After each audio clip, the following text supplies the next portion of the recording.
Hello, magandang hapon po sa lahat. At sa ngayon po ay alas 5:26 at patuloy po tayo sa nagbabantay sa mga pangyayari bago mag-eleksyon bukas sa ating panghalalang nasyonal at lokal.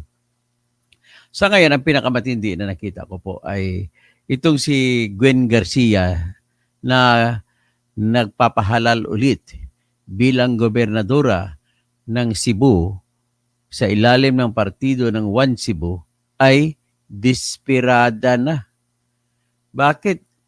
Eh, nagsampa ba naman ng kaso sa ombudsman na hindi mo pwedeng kasuhan ng ombudsman? Ewan ko kung ano na ito, kung ano nang ginawa ng mga abogado nito, kung nag-imagine o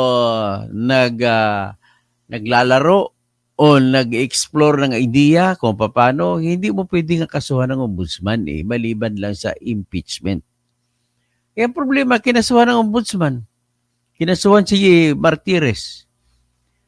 Ang pagkaso kay Martires kuno naglabag sa Omnibus Election Code sa pagsususpende sa kanya. At ang pagsuspende ay, sabi ni Gwen Garcia, ay labag daw yon sa batas ng eleksyon sa Republic Act o di kaya the BP 881 o Omnibus Election Code na nagbabawal sa pagsuspindi ng mga sino mang opisyal, halal man o hindi, basta election period. Pero nakasabi doon, maliban na lamang sa kung ang pagsuspindi ay sa pag-implement ng graft and corruption. Ang pagsuspindi sa kanya ng ombudsman ay dahil po sa tinatawag na pagbigay niya ng permit sa quarry na wala ba ng bidding-bidding at walang tinatawag na environmental compliance certificate, binigyan niya ng kontrata ang isang kontraktor. Ngayon, ang ginagawa nila is kunwari, pinapalabas nila na desiltation program. Pero quarry yun. Ang ibig sabihin desiltation ay napupuno na yung ilog ng mga buhangin at kailangan tanggalin yung mga harang sa ilog para maganda ang daloy ng tubig sa ilog. Yan po ang ibig sabihin ng pagsuspendi sa pag-award niya ng kontrata sa isang kontraktor. Siyempre, nagreklamo naman ng ibang kontraktor. O ngayon, kahit nga ang environmental compliance certificate bilang sertipiko na patunay na hindi nakakasira ng kapaligiran yung gagawing proyekto, ay hindi pa nga naibigay, hindi pa na-certify ng Department of Environment and Natural Resources sa ilalim ng opisina nito na Environmental Management Bureau. So yan po ang pinaka-problema ni Gwen Garcia. Ngayon, dahil suspendido siya ng 6 na buwan at lampas pa sa kanya magiging termino sa pag-upo sa bilang gobernador ng probinsya ng Cebu, ay nagagalit. At hindi niya sinunod ang hindi siya umalis sa pwesto. Additional naman, defiance ang tawag diyan. So, disobedience to order of lawful authorities, another bilanggo yan. Pero ang ginawa niya, pinagtutuloy niya kasi kinakampihan siya ni BBM at saka hindi pa siya nagkasya, nagsampa pa ng impossible case. Anong sinampang impossible na kaso? Nagsampa po siya ng kaso na kung tawagin ay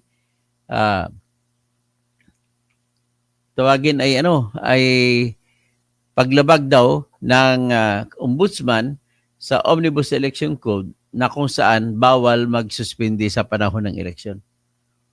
Iyang problema sa kanya nakalagay po sa Section 261 ng Omnibus Election Code o BP 881 na pwede ang suspension na nangyayari sa mga opisyal sa nangyayari sa eleksyon kung ito ay patungkol sa graft and corrupt practices. So ngayon, ang pagbibigay pa ng permit sa isang kontraktor na hindi man lang dumaan sa bidding at hindi dumaan sa at walang tinatawag na environmental compliance certificate, hindi ba graft and corruption yan? Ano ka ba naman, Gwen? Desperada ka na ba? Hindi, tapos ng eleksyon, hindi na tayo mga makakampanya, pero ang aking binilagay dito ay nagko-comment ako sa ginawa mo, at ang ginawa mo ay nung isang araw ba ito ginawa o kahapon. Siyempre, depensahan ko yung batas natin. Ang batas natin nagsasabi na pwede magsuspende basta patungkol po sa graft and corruption ang pakay ng suspension o yung kinalaman ng suspension. So, ano yun, Mrs. Gwen Garcia? Huwag ka matakot, di pa naman eleksyon eh. Magpapakita lang yan na takot ka. Baka manalo ka pa, di ba? Huwag ka matakot kay Pambari 4. Although, mga survey na lamang ko nagsasabi na lamang daw si Pambari 4 kasi sa'yo. So, it's time now na mawakasan ang dinastiya ng Garcia dyan sa probinsya ng Cebu. Tumatakbo naman yung kapatid mo, pamangkin mo ba o pinsan mo? Tumatakbo naman pagka-mayor sa Cebu City. O yung isang si Pablo Jan, ano din ata yun, tumatakbong congressman. So, it's all fair in this game. Ang rason lang dyan, Miss Gwen, meron ka pong history. Unang history mo ay noong sa Manila Stage. Nung ikaw gobernador din, bumili ka ng lupa. At ang lupa niya pagbili mo ay tubig. Hindi pa nga public land pa yun, binili mo. Tapos pinatungan mo pa ng lupa, nag-reclaim ka pa. Dinismiss ka na yung ombudswoman Conchita Carpio Morales na save by the bill ka. Sapagkat nahalal ka, so in-apply ngayon yung Aguinaldo Doctrine na nagsasabi na kung mahalal ang isang akusado sa administrative case ay parang pinatawad na siya ng mga taong naghalal sa kanya. Ganun po ang teorya. Pero sa ngayon po, binasura na yung Aguinaldo Doctrine, hindi na mag-apply yan. So ang akin lang dito, pinupunto ko lang, desperada si Gwen Garcia. Kaya dahil dyan, pwede ko po siya kantahan na Desperada, why don't you come to your fences? You've been out riding fences so long now. Ay, magunos dili ka na, Gwen Garcia. Ihanda mo sarili mo. Pwede ka pa naman ka last minute ng kampanya, huwag ka lang mahuli ng kampanya. Okay?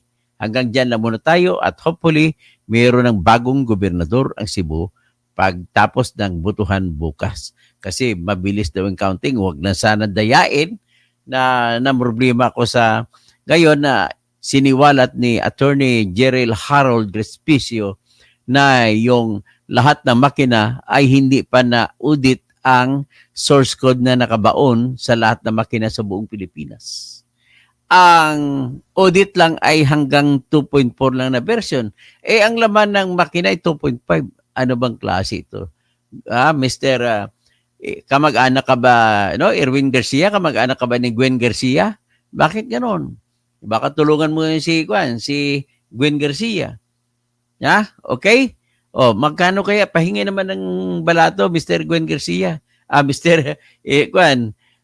Erwin Garcia, hindi Gwen, sa yung sinabi ni Marcolita na tinanggap mo na suhol. Tinanggap na suhol sa mula sa Miro. Hanggang diyan na muna tayo, magbantay-bantay po tayo ng bukas. At sa bininit sa MMK, buwas na ang hukom. Hey, di uyaw. Toto, please, maawa ka. Boto tirahin sa Comelec. Tinitira ko na nga po si Comelec. Reggie Regal Felipe, Dr. Toto, election na bukas. Huwag niyo kalimutan sabihin sa mga senador na iboboto namin bukas. Opo. Rodi Rabi, Pastor. Tapos, sino pa? Si Chrissy Brooks. Okay, magandang araw po sa inyong lahat. At ito naman po tayo. Hanggang dito na muna tayo. Gwen Garcia, maghunos dili ka. Desperada ka na.